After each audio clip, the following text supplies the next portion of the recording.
क्यों पैसा पैसा करती है, क्यों पैसे पे तू मरती है। एक बात मुझे बतला दे, तू उस रब से क्यों डरती है।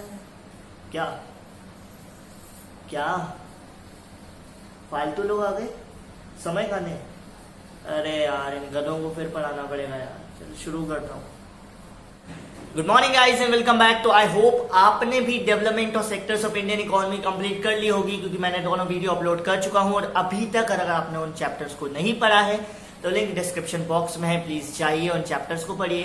तो स्टार्ट करते हैं हमारा आज का नया चैप्टर, जिसका नाम है मनी एंड क्रेडिट। तो स्टार्टिंग में आपने एक छोटी सी वीडियो देखी होगी जिसमें बड़े अफसोस के साथ कहना पड़ रहा है कि आप लोगों को गधा कहा गया। बहुत बुरा था ना आपको गधा कहना। वैसे गधा मुझे भी कहा गया था, पता है क्यों? क्योंकि उसमें जो वो 200 का नोट था ना, वो मेरा नहीं था, वो चोरी की थी। मेरे पैसे अगर आपको देखने तो मैं दिखा सकता हूँ, 1 2 3 4 और ये 10 का है। ये मेरे लिए सबसे बड़े रुपए 10। ये टोटल मेरे पास 31 रुपीज़ है। खैर इन्हीं के साथ हम हमारे नए चैप्टर को स्टार्ट करते हैं। तो आज हम बिल्कुल नए तरीके से पढ़ने वाले हैं। एक एनिमेटेड आप कार्टून वीडियो देखते होगे शुरू से ही। तो सबसे पहला जो हमारा टॉपिक है मनी एंड क्रेडिट का, उसको हम इस एनिमेटेड वीडियो से समझने वाले हैं। आइए समझते हैं और देखते हैं। आलू ले लो आलू। चावल ले लो, चावल ले लो। क्या भैया आलू तो नहीं लेने? नहीं भैया, आलू तो बहुत रखे हैं।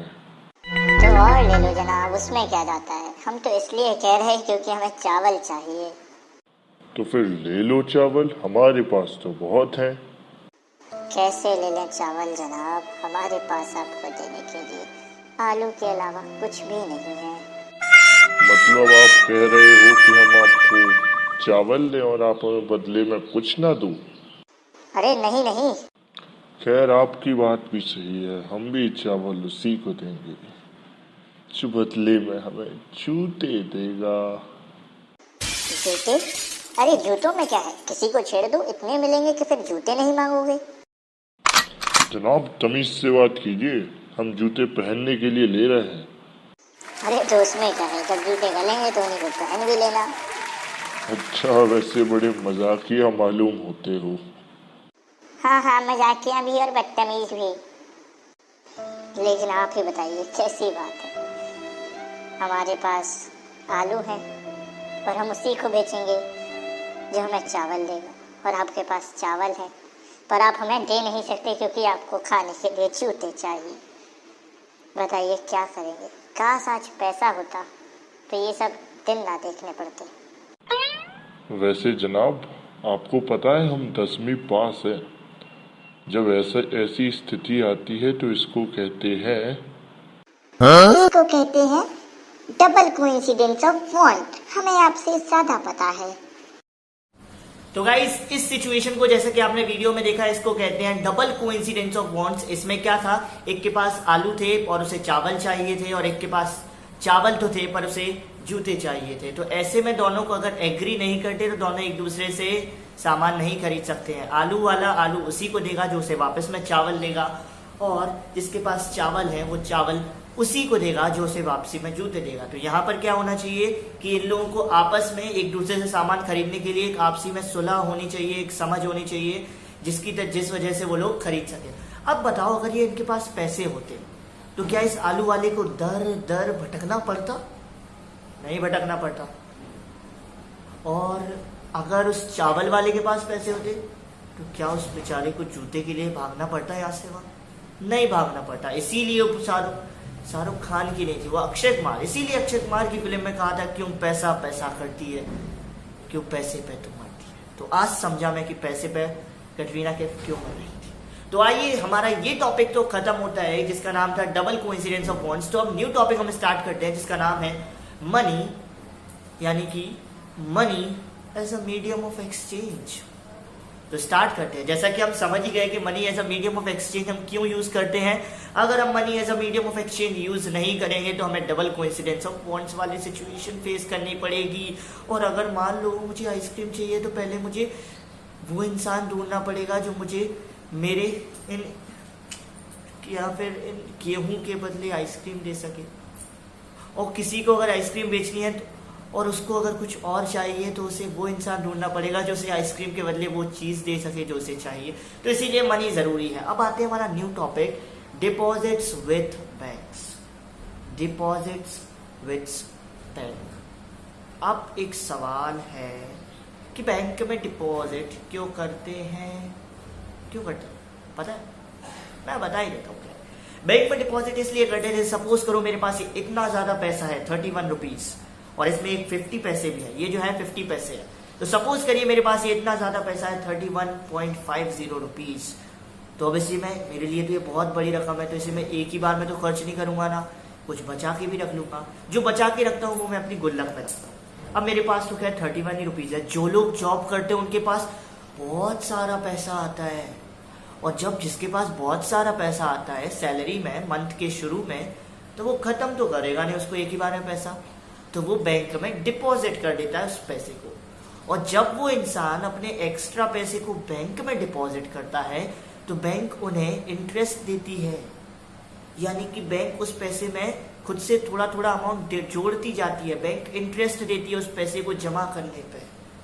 और साथ ही साथ जो बड़े लोग इस पैसे को जमा करते हैं वो कभी भी इस पैसे को बाहर भी निकाल सकते हैं, इसीलिए इस डिपॉजिट को कहा जाता है डिमांड डिपॉजिट। तो आई होप ये तो आप समझ गए होंगे कि डिपॉजिट्स विद बैंक्स में होता क्या है, लोग डिपॉजिट क्यों करते हैं, क्योंकि उनके पास ज़्यादा पैसा होता है महीने के शुरू में। सपोज करिए आपकी सैलरी है 80,000, आपकी महीने के शुरू में सैलरी आई तो एक बार में तो आप खर्च करोगे नहीं, तो आप थोड़ा बैंक में जमा कर दोगे, बैंक आपको थोड़ा इंटरेस्ट देगा उस पर, और आप जब चाहे उस पैसे को निकाल भी सकते हो। इसीलिए वो जो आपने डिपॉजिट किया उसको हम डिमांड डिपॉजिट भी कहते हैं। अब मैं भी जाऊंगा अपने 30 रुपए को जमा करने बैंक में, देखता हूँ मुझे इंटरेस्ट देंगे या नहीं, आई होप दे दें। खैर और पैसा कहाँ से आएगा, आप लोग व्यू ही नहीं करते मेरी वीडियो, तो व्यू करो समझो तब तो और पैसा आएगा। तो ये टॉपिक खत्म होता है, अब नया टॉपिक शुरू करते हैं वरना बोर हो जाऊंगा इस टॉपिक से। तो आइए स्टार्ट करते हैं हमारा नया टॉपिक जिसमें हम पढ़ने वाले हैं लोन एक्टिविटीज ऑफ बैंक्स। मतलब कभी कभी तो जब आप बच्चे होगे तो आपके दिमाग में भी आता होगा कि बैंक लोन क्यों देता है, इससे उसे क्या फायदा होता है। कुछ फायदा तो होता होगा तभी तो लोन देता है। या फिर आपको आता होगा कि बैंक काम कैसे करता है, क्योंकि इसमें एक आदमी जाता है वो पैसे जमा कर देता है और फिर बैंक किसी को लोन देती है, वो वहां से पैसे निकाल लेता है। तो फिर बैंक काम कैसे करता है, समझते हैं इस चीज को कि बैंक काम कैसे करता है। बैंक काम कुछ इस तरीके से करता है कि सपोज करो मैं एक बहुत अमीर आदमी हूँ, नहीं मैं गरीब हूँ, मेरे पास 30 रुपए है, तो आप एक बहुत अमीर आदमी हो और हम दोनों एक बैंक में जाते हैं जिसका नाम है सेंट्रल बैंक ऑफ इंडिया। उस बैंक में जाकर आप अपनी सैलरी का कुछ हिस्सा वहां जमा कर देते हो। सपोज करो आप वहां पर जाकर जमा करते हो 20,000 रुपए, जिस पर वो बैंक आपको इंटरेस्ट देता है 10% पर ईयर का, यानी कि हर साल 10% का आपको इंटरेस्ट रेट देता है वो बैंक। और अब मैं वहां पर जाता हूँ लोन लेने और मैं वो 20,000 रुपए निकलवा लेता हूँ एज अ लोन, और बैंक मुझ पर इंटरेस्ट लगाता है 20% का। मुझ पर इंटरेस्ट लगाने का मतलब है कि जब मैं वो 20,000 रुपए वापस करूंगा तो वो जो 20,000 का जो 20% होगा वो भी मैं उसमें जोड़कर वापस करूंगा। कभी आपने ब्याज जिसे कहते हैं, आप अगर आप छोटे एरिया के हो तो आपने देखा होगा जब आप किसी अमीर आदमी से लोन लेते हो तो वो आप पे इंटरेस्ट लगाता है, ब्याज लगाता है। ऐसे ही बैंक ने मुझे लोन दिया 20,000 का, उसने कहा 20% आप पर हम इंटरेस्ट देते हैं, तो आपको जब वापस करना पड़ेगा तो 20%। तो बताइए जब तुमने उस बैंक को वो 20,000 रुपए जमा किए थे तब उसने इंटरेस्ट आपको कितना देना था, 10%। जब मैंने उस बैंक से 20,000 रुपए निकलवाए तो उसने मुझे इंटरेस्ट रेट कितना दिया, 20%। तो 20 माइनस 10% कितना हुआ, 10%। तो ये जो 10% पैसा बचा ये कहाँ गया, ये 10% पैसा गया बैंक की जेब में, और इन्हीं 10% पैसों से बैंक की सैलरी, बैंक का काम सब कुछ चलता रहता है। तो आई होप आप समझ गए होंगे, वरना एक वीडियो नहीं बनाता हूँ, कितना वीडियो देखोगे, एक पिक्चर डाल देता हूँ यहाँ पर कि कैसे ये सब होता है कि एक आदमी जाता है बैंक में अपने कुछ पैसे जमा कराता है जिस पर बैंक उसे इंटरेस्ट देती है, सपोज करो 3%, फिर एक आदमी जाता है जो उस बैंक से लोन लेता है और उस लोन पे बैंक उसे इंटरेस्ट लगाती है 6% का, तो जो बीच का जो इंटरेस्ट है यानी कि 6 - 3%, जो 3% बचता है जो इंटरेस्ट, उससे बैंक का पूरा घर चलता है। अब बताओ पूरे देश में कितने सारे बैंक हैं, तो बैंक का घर आसानी से चल जाता है। तो आई होप ये आप समझ गए होंगे लोन एक्टिविटीज ऑफ बैंक्स। और अगर अभी भी डाउट है तो कमेंट सेक्शन में लिख दीजिए, मैं सोचूंगा, मन हुआ तो बता भी दूंगा आप लोगों को। तो ये टॉपिक खत्म होता है। अब स्टार्ट करते हैं हमारा एक नया टॉपिक जिसमें हम पढ़ेंगे क्रेडिट के बारे में। अभी हम पढ़ रहे थे केवल मनी मनी मनी आसानी मनी आसानी, अब पढ़ेंगे हम क्रेडिट के बारे में। तो अब हम जो समझने वाले हैं वो है हमारा 2 डिफरेंट क्रेडिट सिचुएशंस। क्रेडिट का मतलब सिंपली बता दूं, बैंक से सिंपली लोन लेना या कहीं से भी आपको एक लोन लेना। सपोज करिए किसी ने मुझसे मेरे 30 रुपए ले लिए, तो उसने मुझसे क्या किया, क्रेडिट ले लिया। मीन्स उसके पास अब जो क्या है 30 रुपए है वो उसने कैसे लिए, एज अ क्रेडिट लिए। अब उस 30 रुपए में मैं मुझे इंटरेस्ट भी लगा दूंगा, मान लो 10% भी इंटरेस्ट लगा दूं तो भी मुझे 3 ही रुपए मिलने वाले हैं। ठीक है, तो ये है क्रेडिट। अब हम देखेंगे क्रेडिट के फायदे और नुकसान, 2 डिफरेंट सिचुएशन। आपको एक कहानी दिख रही होगी इसके अंदर, एक कहानी है सलीम की। ये कहानी एक सलीम की जो जूते बनाता था। उसको एक बार एक रात को एक फोन आया जिसमें एक आदमी ने उसे 3000 जूते बनाने का ऑर्डर दिया। एक आदमी ने उसे 3000 जूते बनाने का ऑर्डर दिया, लेकिन बेचारा किस्मत का मारा 3000 जूते बनाने के लिए ना पैसा था ना सामान था, बेचारा दर दर भटकता था। फिर एक उपाय आया, वो गया उस इंसान के पास जिसने उसे ऑर्डर दिया था, बोला आप मुझे 1000 जूते बनाने का पहले एडवांस पैसा दो। तो उसने ले लिया 1000 जूते बनाने का एडवांस पैसा। उसके बाद उसने क्या किया, उसके बाद वो लेदर वाले के पास गया जहां से उसे लेदर मिलने वाला था। उसने कहा जनाब लेदर दे दो, मैं प्रॉमिस करता हूं मैं आपको थोड़ी देर बाद दे दूंगा, पैसे दे दूंगा लेकिन दे दूंगा। तो ऐसा करते करते बड़े स्ट्रगल के साथ उसने 3000 जूते बना डाले और उस मालिक को दे दिए जिसने उसे ऑर्डर दिया था 3000 जूते बनाने का। और जैसे ही 3000 जूते बने उसके हाथ में उसका पैसा था, जो जाकर उसने उस लेदर वाले के मुंह पर मारा और उसको फायदा ही फायदा हुआ क्योंकि उसके जूते भी बन चुके थे। उसने अपना जितना भी क्रेडिट था, लोन था, सब चुका भी दिया था। तो इस केस में क्रेडिट का फायदा हुआ। इस केस में जो क्रेडिट था उसने एक पॉजिटिव रोल प्ले किया। तो इसीलिए हम कहेंगे कि credit therefore plays a vital and positive role in this situation. तो अब हम समझने वाले एक नई सिचुएशन। दूसरी सिचुएशन में ये कहानी है स्वप्ना की, सपने की नहीं, स्वप्ना की, जो एक औरत है, एक छोटी सी फार्मर जो अपने 3 एकड़ जमीन पर मूंगफली उगाती है। उस बेचारी कितनी मासूम थी, उसने सोचा कि चलो एक लोन ले लेते हैं और जब ये सब फसल वसल हो जाएगा तो वापस कर देंगे। इस उम्मीद में कि वो लोन वापस कर देगी उसने लोन तो ले लिया, पर उसकी फसल फेल हो गई। फसल ने पड़ा नहीं और वो फेल हो गई, जिस कहीं आप ना हो जाओ और इस वीडियो को यहीं रोक दिया तो। इसीलिए उसकी फसल फेल हो गई और वो बेचारी लोन में दब गई। फिर भी उसने हार नहीं मानी, उसने सोचा कि एक और बार लोन लेते हैं और एक और बार खेती करेंगे। अगली बार उसने खेती तो की और खेती सफल भी हो गई, पर वो लोन इतना ज्यादा ले चुकी थी 2 बार। एक बार जब लिया तो फसल फेल हो गई, एक बार जब लिया तो फसल पास तो हुई, लेकिन उस फसल ने इतना ज्यादा पैसा नहीं दिया कि वो लोन चुका सके। तो वो लोन में डूबती चली गई, बेचारी डिप्रेशन में चली गई और ना चाहते हुए भी उसे अपनी जमीन का एक छोटा सा टुकड़ा उसको देना पड़ा जिसने उसे लोन दिया था, क्योंकि वो पैसे नहीं दे पाई। तो इस केस में क्या था, जो क्रेडिट था वो एक नेगेटिव रोल प्ले कर रहा था। क्रेडिट ने उसे और मुसीबत में ला दिया, पहले से ही मुसीबत में थी, क्रेडिट ने उसे और मुसीबत में ला दिया। तो इस केस में जो बोरोवर था वो क्रेडिट लेकर ऐसी सिचुएशन में चला गया जहां से वो इतना दब गया कि अब उसको उठ पाना मुश्किल था।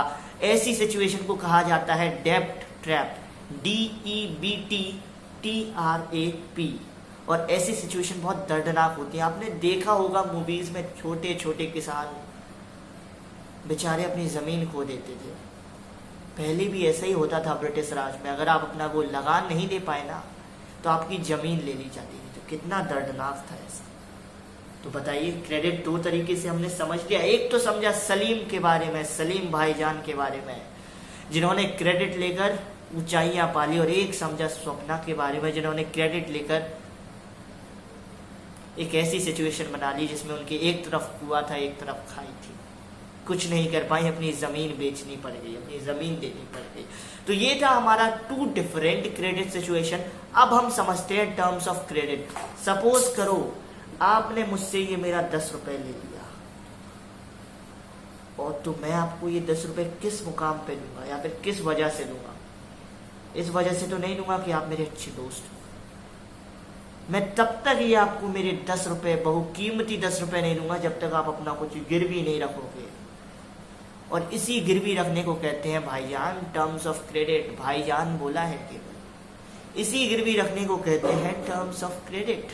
तो ये तो था आसान रूप से टर्म्स ऑफ क्रेडिट को समझना। अब समझते हैं दिमाग से इकोनॉमिक्स की लैंग्वेज। कोई भी इंसान जब किसी को क्रेडिट देता है या लोन देता है तो वो उसके लिए कुछ सिक्योरिटी मांगता है, कहता है कि आप कुछ गिरवी रखो। जैसे आप अपनी जमीन गिरवी रखो, जैसे हमने स्वप्ना को देखा, बेचारी को अपनी जमीन देनी पड़ी। तो ये चीज क्या थी? उसकी सिक्योरिटी थी जो उसने गिरवी रखी थी कि अगर मैं पैसे नहीं दे पाई तो फिर क्या होगा। ऐसे ही जब आप क्रेडिट लेते हो या लोन लेते हो तो आप कहते हो कि मुझे इंटरेस्ट रेट बताओ, गिरवी क्या रख रहे हो वो बताओ। ये सब जो चीजें हैं वो मिलकर बनाती हैं टर्म्स ऑफ क्रेडिट। यानी कि जब भी आप फेसबुक पे लॉगिन करते हो, नया नया अकाउंट बनाते हो, तो उसमें आता होगा टर्म्स एंड कंडीशंस। उस पर आप एग्री तो कर देते हो, लेकिन कभी आपने वो टर्म्स एंड कंडीशंस नहीं पढ़ी। वो बताती हैं कि क्या क्या टर्म्स पर आप फेसबुक चलाने वाले हो, मीन्स किस तरीके से आपको ट्रीट किया जाएगा। ऐसे ही जब एक इंसान क्रेडिट लेता है तो उसको पता होना चाहिए कि ये उसका इंटरेस्ट रेट कितना है, वो क्या चीज गिरवी रख रहा है, और भी कई चीजें जो उस क्रेडिट से रिलेटेड हैं। ये सब चीजें मिलकर बनाती हैं टर्म्स ऑफ क्रेडिट। एक शब्द होता है कोलेट्रल। कोलेट्रल क्या होता है? कोलेट्रल वो एसेट होता है, एसेट यानी कि ASSET। क्रेडिट वो एसेट होता है जो एक बोरोअर गिरवी रखता है एक इंसान या एक बैंक के सामने जिससे वो लोन ले रहा है। वो कुछ भी हो सकता है, आपका स्कूटर भी हो सकता है, आपकी स्कूटी भी, आपका मोबाइल भी। और महाभारत तो अभी चली रही है, तो द्रौपदी को गिरवी रख दिया गया था, पांडवों ने अपने भाइयों को गिरवी रख दिया। तो वो गिरवी कुछ भी रख सकते हो आप, और जो भी चीज आप गिरवी रख रहे हो वो कहलाती है आपकी कोलेट्रल। तो इन्हीं सब कोलेट्रल के बारे में आपको इंटरेस्ट रेट जानना है, कोलेट्रल है, और भी कई चीजें, डॉक्यूमेंटेशन जो लग रही हैं आपकी उस टर्म्स ऑफ, उन सब मिलकर बनाती हैं terms of credit. Interest rate, collateral and documentation requirement and the mode of repayment together comprise what is called the terms of credit। Means किन शर्तें पर या फिर कौन सी शर्तों पर आपको वो लोन मिल रहा है, समझे? यही होता है टर्म्स ऑफ क्रेडिट। तो आई होप आपको ये अभी तक का पार्ट समझ में आ गया होगा। अब जो हम पढ़ने वाले हैं वो हम नेक्स्ट पार्ट में पढ़ेंगे, क्योंकि आपको भी पता है मुझे भी 1.5 GB नेट ही मिलता है, और मैं सब आप पर तो उड़ा नहीं दूंगा वीडियो अपलोड करके, कुछ मैं भी चलाऊंगा। तो फिर मिलते हैं नेक्स्ट वीडियो में। अपने 31 रुपयों को थोड़ा और ज़्यादा बढ़ा लूँगा, देखते हैं। और अगर हाँ भूल गया, अगर आपको कोई डाउट हो ना तो कमेंट सेक्शन में लिख देना, मन हुआ तो मैं आंसर कर दूँगा। कभी कभी खोल लेता हूँ फेसबुक नहीं, सॉरी, यूट्यूब। तो मिलते हैं हमारी अगली वीडियो में, जिसमें हम पढ़ेंगे part 2 of money and credit. तब तक के लिए गुड बाय। पढ़ो, लिखो।